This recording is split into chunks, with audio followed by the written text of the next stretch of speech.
नमस्कार, आप देख रहे हैं 4 PM और मैं हूं आपके साथ निधि मिश्रा। यूपी में रामराज आ गया है और रामराज कैसे आया है ये भी आप सबको पता होगा। हालांकि रामराज कई समय से चल रहा है, पिछली जो सरकार में आपने देखा उसमें भी रामराज आपने देखा और इस क्योंकि दोबारा से शुरुआत हुई है, विधानसभा चुनाव 2022 दोबारा से हुए हैं और फिर से रामराज आ गया है। रामराज ऐसा कि जहां पर कानून पर भरोसा करने वाले, दुनिया जहां कानून पर भरोसा करती है, पुलिस कर्मियों पे भरोसा करती है, वही अब घर में घुस कर मारने लगे हैं। ऐसा भरोसा, ये है रामराज और कानून का राज्य है, जहां पर जो पक्ष में बैठे हुए नेता, पक्ष में बैठे हुए मंत्री जहां एक और बोलते हैं कि कानून का राज्य है, वहां पर जब कानून घर में घुसकर लोगों को मारने लगे तो फिर रामराज है। अब आपको बता दें कि पूरी घटना क्या है। घटना है चंदौली की, जहां पर एक गैंगस्टर के घर में पुलिस अरेस्ट करने पहुंचती है।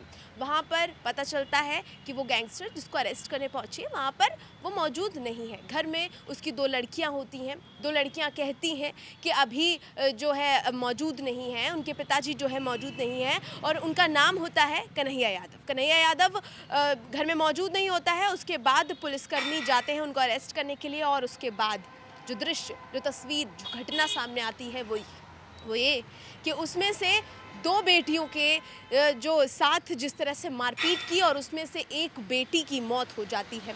मौत होने के बाद भी पुलिसकर्मी इस तरह का घटनाक्रम, इस तरह की तस्वीर बनाने की कोशिश करते हैं कि उस लड़की ने आत्महत्या की है। साड़ी से लटकाने की कोशिश करते हैं और ये दृश्य दिखाने की कोशिश करते हैं कि लड़की ने हत्या की है। ये सब मौके पर मौजूद जो दूसरी लड़की थी, जो बहन थी उसकी, वो देख रही थी और लगातार रो रो के, चीख चीख के गुहार लगा रही है कि पुलिस वालों ने मार मार के मेरी बहन को मार डाला है। और उसके बाद पुलिसकर्मी जिस तरह से दृश्य दिखाने की कोशिश कर रहे थे कि उसने आत्महत्या की है, हत्या नहीं हुई है, आत्महत्या हुई है।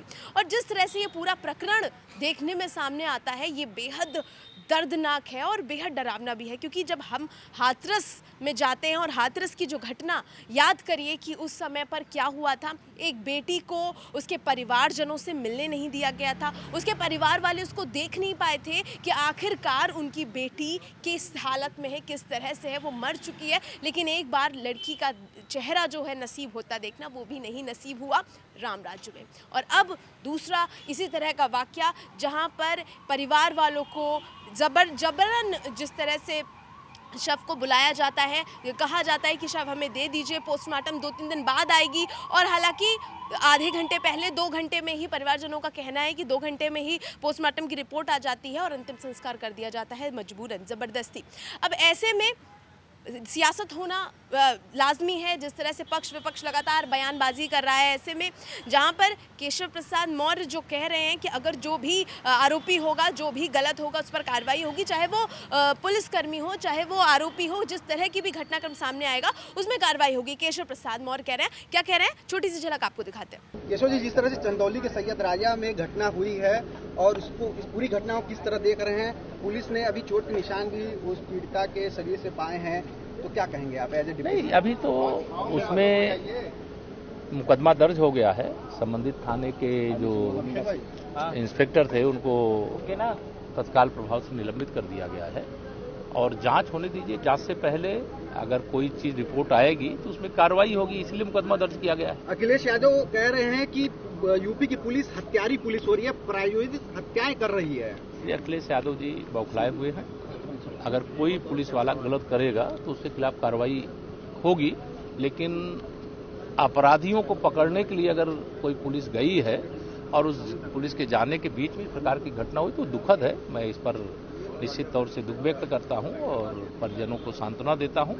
और लेकिन इसकी जांच करके अगर किसी भी प्रकार से दोष पाया जाएगा तो कार्रवाई होगी। लड़की की मौत पे परिवार का आरोप है कि पुलिस की पिटाई की लड़की की मौत। नहीं, जो आरोप है वो संज्ञान में है, मुकदमा लिखा है, विवेचना होने दीजिए, रिजल्ट आने दीजिए।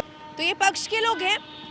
अब बात सुन लीजिए कि जो इस समय पर नेता प्रतिपक्ष बने हुए हैं, सपा अध्यक्ष अखिलेश यादव, उन्होंने भी चंदौली घटनाक्रम को लेकर कहा है और उन्होंने जातिवाद, जो उन्होंने कहा है कि जो कन्हैया यादव, जो पिता का नाम है वो यादव नाम पीछे लिखा हुआ है, इस वजह से इस तरह की तस्वीर, इस तरह की घटना की गई है। क्या कहा है उन्होंने, ये भी हम आपको सुना देते हैं। पुलिस ने जानबूझ करके घटना की है पुलिस ने जात के आधार पर घटना की है। जो वहाँ के इंस्पेक्टर हैं या जो वहाँ के पुलिस के लोग हैं, उन्होंने जानबूझकर ये घटना की है केवल डराने के लिए। अगर उसकी बहन की जान गई है और बहन अस्पताल में है तो इन पुलिस वालों पर 302 का मुकदमा दर्ज होना चाहिए। इन्हीं की वजह से जान गई है।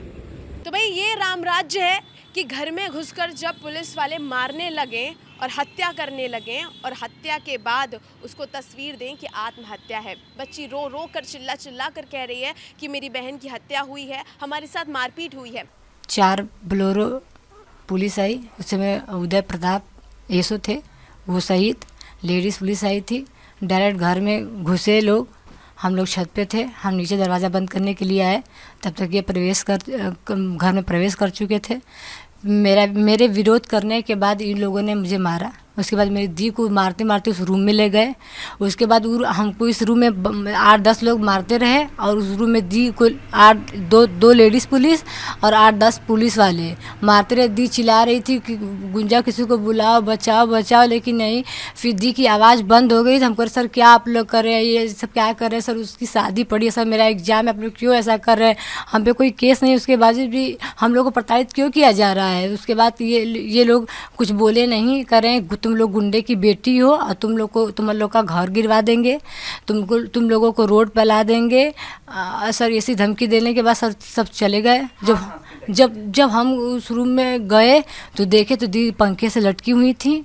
इनको मारकर, सर बेल्ट का निशान था, उनको मारकर साड़ी से टांग कर और 2-4 पर पुलिस वाले लगातार कह रहे हैं कि भाई हमने हत्या नहीं की है और ये पूरा जो है वाकया जिस तरह से दिखाने की कोशिश कर रहे हैं वो एक अलग चीज़ देखने को मिलती है। लेकिन सवाल बहुत सारे खड़े हो जाते हैं और बहुत सारे खड़े ये हो जाते हैं कि जब मौके पर कन्हैया यादव घर में मौजूद नहीं थे और बेटियां जब आकर बोल रही हैं तो कम से कम जैसा कि विक्टिम कह रही है, जैसे कि पीड़ित जो दूसरी बहन है वो कह रही है कि पुलिस वालों की मौजूदगी में 2 बहनों के साथ मारपीट करना, हाथापाई करना, ये सवालिया निशान खड़ा करता है कि जब जहां पर अपराध को संयम करने वाले, अपराध को रोकने वाले, अपराध किस तरह से बंद होगा उसको रोकने वाले लोग जब घर में घुसकर मारपीट करने लगते हैं तो राम राज्य आ जाता है। जब अपराध जिस तरह से छुपाने की कोशिश करते हैं पुलिसकर्मी, कानून को बनाने वाले, कानून को रखने वाले, कानून को बांध के रखने वाले लोग ही जब अपराध को छुपाने लगते हैं तो राम राज्य आ जाता है। जैसा कि आप देख रहे हैं कि पक्ष में बैठे लोग, बड़े बड़े मंत्री, बड़े बड़े नेता ये कह रहे हैं कि भाई कानून का राज है और यही कानून का राज है। तो जिस तरह से कानून का राज आप देख रहे हैं कि लगातार अपराध पे अपराध, और जिस तरह से पुलिसकर्मी जब ऐसा करता है तो भरोसा नहीं होता। हाथरस की बेटी के साथ जब देखा गया, हाथरस में जिस तरह से घटनाक्रम देखने को मिला, हाथरस में जो तस्वीर देखने को मिली वो बेहद डरावनी थी। लोगों के दिमाग से अभी तक वो धुंधलाती हुई नज़र नहीं आ रही है। जहाँ पर एक दूसरी तस्वीर भी देखने को मिलती है जहाँ पर पुलिसकर्मी द्वारा उनके परिवारजनों को उस बच्ची का शव ना दिया गया, जबरन उसकी जो है अंतिम संस्कार करा दिया जाता है, जबरन उसको ये छुपाने की कोशिश की जाती है, पोस्टमार्टम तुरंत पोस्टमार्टम की रिपोर्ट दिखाने लग जाती है। तो ये सचमुच बेहद डरावनी चीज़ हो जाती है। ऐसे में पुलिस वालों पर भरोसा करना, क्योंकि हाथरस का दृश्य देखने के लायक था। याद दिला दें आपको कि जिस तरह से पुलिस कर्मियों का पहरा था, वहाँ पर ना कोई जा सकता था, ना मीडिया जा सकता थी, ना घर वाले अपना बयान दे सकते थे। कोई भी तरह की घटना क्या हो रहा है क्या नहीं हो रहा है सामने नहीं आ पा रही थी। इसी तरह की रोकने की, कंट्रोल करने की कोशिश की है। मीडिया का काम सिर्फ और सिर्फ किसी बात को, किसी खबर को सेंसेशन, किसी खबर को सनसनी बनाना नहीं होता है, क्योंकि ये दृश्य लगातार सामने आते हैं। या आहूति या अनुभूति होती है कि किस तरह से अपराध को रोकने वाले जब अपराध कर देते हैं और उस पर पर्दा डालने की कोशिश करते हैं तो आम जनमानस, आम जनता किस तरह से भरोसा करे, कानून पर भरोसा करे, कि अपराधियों पर भरोसा करे, कि सरकार पर भरोसा करे, कि पक्ष पे भरोसा करे, कि विपक्ष पे भरोसा करे। ये सवाल सबसे ज़्यादा देखने को मिलता है। लेकिन ऐसे में जो जनता है, पुलिस पर भरोसा करना, जिस तरह से अगर मृतक जो बच्ची है उसके पिता की बातें सुनी जाए, कन्हैया यादव की बातें सुनी जाए, तो उसमें देखने को मिलता है कि कहीं ना कहीं उन्हें पुलिस पर भरोसा नहीं है। कहीं ना कहीं उन्हें यह संतुष्टि है कि उनकी बच्ची को न्याय नहीं मिलेगा, सरकार न्याय नहीं दिला पाएगी, क्योंकि राम राज्य चल रहा है। जिस तरह से कानून का राज चल रहा है और जिस तरह से चल रहा है, ये सब आप हमें बता सकते हैं, हमें कमेंट करके। और किस तरह की घटनाक्रम है, क्या कुछ आपको लग रहा है, क्या इसमें सचमुच गलती है या फिर सचमुच जिस तरह से पुलिस अपराध को छुपाने की कोशिश कर रही है, ये सब कुछ सच है, ये सब आप हमें बता सकते हैं। तब तक के लिए आप देखते रहिए 4 PM न्यूज़ नेटवर्क। मैं निधि मिश्रा, नमस्कार।